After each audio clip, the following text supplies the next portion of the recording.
Like it or not, we are in the entertainment business.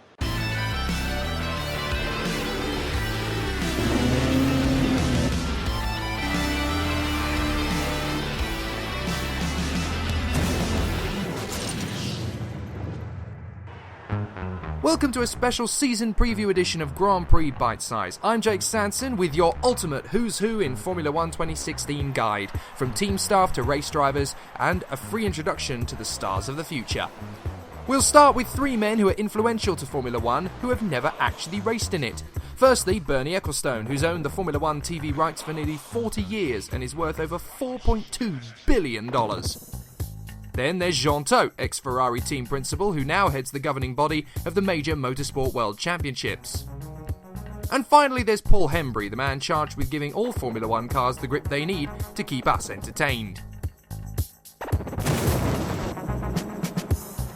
The reigning champions heading into 2016 are Mercedes, who purchased Brawn GP at the end of their 2009 title-winning campaign. The Silver Arrows have become the dominant force of the hybrid V6 era, and it's the duty of every other team on the grid to catch them. Leading beneficiary of the rise of Mercedes is Britain's Lewis Hamilton, now a 3-times world champion, just like his boyhood hero, the late great Ayrton Senna. But right on his tail will once again be Nico Rosberg, now mathematically more successful than his father Keke, albeit for one thing: a world championship. The men tasked with keeping them at arm's length are headed by former 3-time world champion Niki Lauda, boss of motorsport at Mercedes Toto Wolff, who will also be overseeing the DTM program, and Kenyan-born ex-McLaren man Paddy Lowe, who switched to Mercedes in 2013. Ex-Ferrari man Aldo Costo is now head of engineering at Mercedes, whilst former Red Bull and Hispania employee Jeff Willis oversees the technology department. It's been 8 long years since the Scuderia's last Constructors' Championship win, startling considering their dominance with Michael Schumacher at the turn of the century. But the team is regaining strength and vitality, and it genuinely looks like the Maranello Ferraris could be cantering much closer to Mercedes than in previous years. The arrival of Sebastian Vettel from Red Bull has been a large part of this sudden swing in fortunes, with the German settling in well to his childhood hero's old seat. And the partnership alongside Kimi Räikkönen is going swimmingly well, as the Flying Finn appears to be closer to the form that won him their last driver's title in 2007. New president of Ferrari, Sergio Marchionne, appears to be breathing new life into the boys in red, with a universal praise towards new team chief Maurizio Arrivabene in his first F1 team role. Together with the excellence of technical director James Allison, it looks like the prancing horse is back with a vengeance. You could easily say the bigger they are, the harder they fall, but even Red Bull has surprised the F1 community with their recent woes. With Renault engines rebadged as Tag Heuer, 2016 is a make or break for the gladiators of the first 4 seasons of the decade. But if anyone can come back from the brink, it's Red Bull. With Daniel Ricciardo leading the charge, there won't be any shortage of guts and determination after 3 wins in 2014 when the car was strong, coupled with the energy of Russian ace Daniel Kvyat, who still has mixed reviews heading into his second season in the senior team. At least there's no faith lost in team principal Christian Horner, who still reigns supreme as captain of the ship, and thankful that Dietrich Mateschitz elected not to pull the plug for another season, which means it might be up to title-winning genius for Williams, McLaren and now Red Bull, Adrian Newey, to save the day. Williams have been without a championship for 19 years, but the signs are strong that this feisty band of independents are finally getting back to the winning formula that made them great in the first place. The team is rejuvenated and regularly knocking on the door of podiums in the hope that Pastor Maldonado's win in Spain 2012 wasn't just a flash in the pan. Felipe Massa appears more motivated and energised than ever before coming into the new season, and that could seal him his first win since Brazil 2008, whilst the rumour mill of Valtteri Bottas switching to Ferrari has only spurred the Finn on to prove he's worthy of that praise, and surely that first win isn't far away. Ever the passionate grafter, Sir Frank is still the sorcerer at the helm and everyone's favourite F1 independent, although these days it's daughter Claire Williams who has steered Williams back to the front of the starting grid in valiant style and broken new ground for gender equality in Formula 1. Recent recruit Pat Simmons is using all his experience at Enstone to strengthen the development of the car, whilst the most northern man in the sport, Rob Smedley, has used his chemistry with Massa to strengthen race strategy.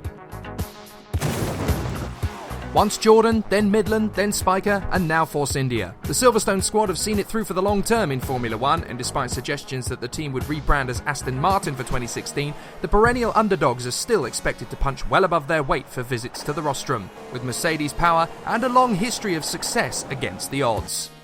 Fresh from his win at Le Mans in 2015, Nico Hülkenberg is ready to take that final step to a top-ranking team, whilst Mexico's favourite son, Sergio Perez, is eager to shake off the McLaren year of bedlam and establish himself as a top player once again.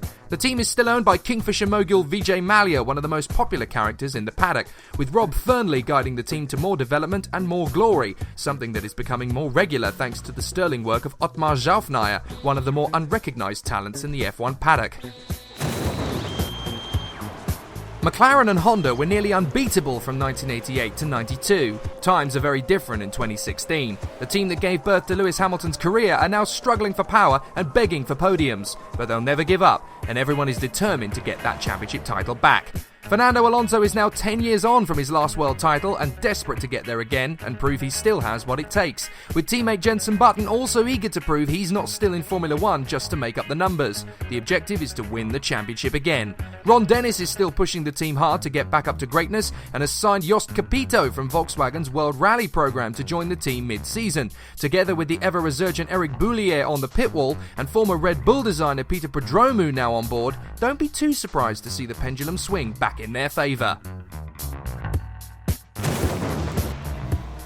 Despite the fact this team was once known as Minardi, the experts are predicting that Scuderia Toro Rosso are likely to have a stronger season than their senior counterparts, so maybe that glorious win at Monza 2008 may not be a one-off after all, especially when you consider their two incredibly motivated young charges. The son of a world rallying legend, Carlos Sainz Jr. is admirably lining himself up to take up the mantle of countryman Alonso and fly the flag for Spain single-handedly someday, whilst the stunning teenager Max Verstappen has drawn comparisons with the young Senna, Schumacher and Vettel, and they won 14 titles between them.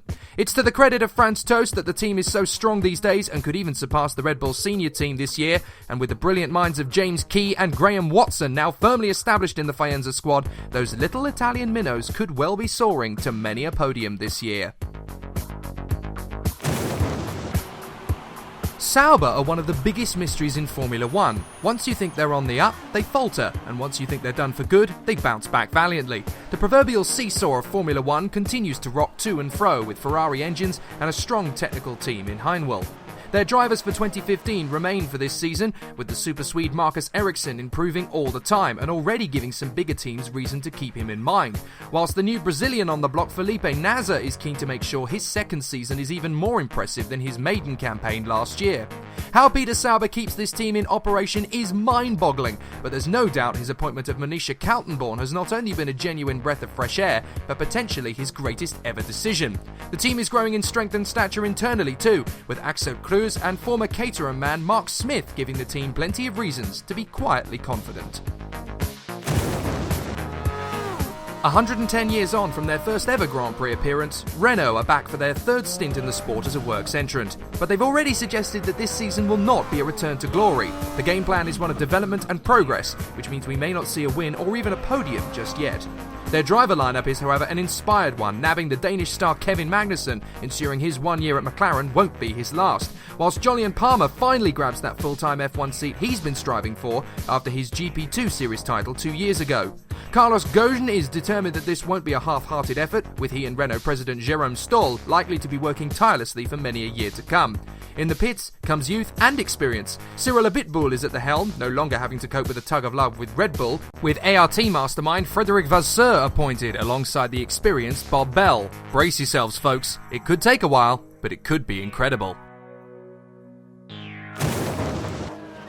With a completely clean slate after the Marussia days, all eyes are on Manor to get off the back row of the grid and join the midfield, and on paper it could happen this time. Mercedes engines and Williams transmissions certainly gets the ball rolling nicely, with DTM's youngest ever champion Pascal Wehrlein joining the team whilst remaining the Mercedes team's reserve, with the first ever Indonesian in Formula 1, Rio Haryanto, lining up beside him following a race-winning spell in GP2.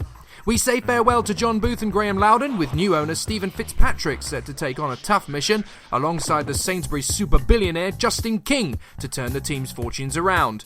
At the factory, they're off to a good start too, with former McLaren employee Dave Ryan overseeing race operations and the technical team headed up by ex-Ferrari man Pat Fry.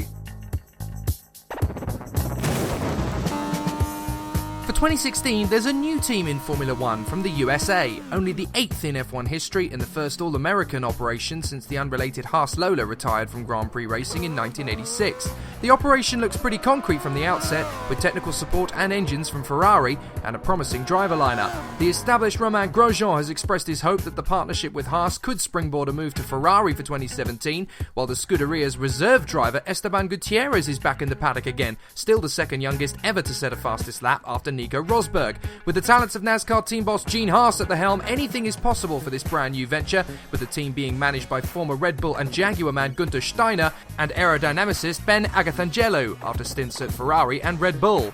So that's it, folks. Now you know who you need to keep an eye on in Formula One in 2016. I'm Jake Sanson. See you next time on Grand Prix Bitesize here on RaceWorld TV.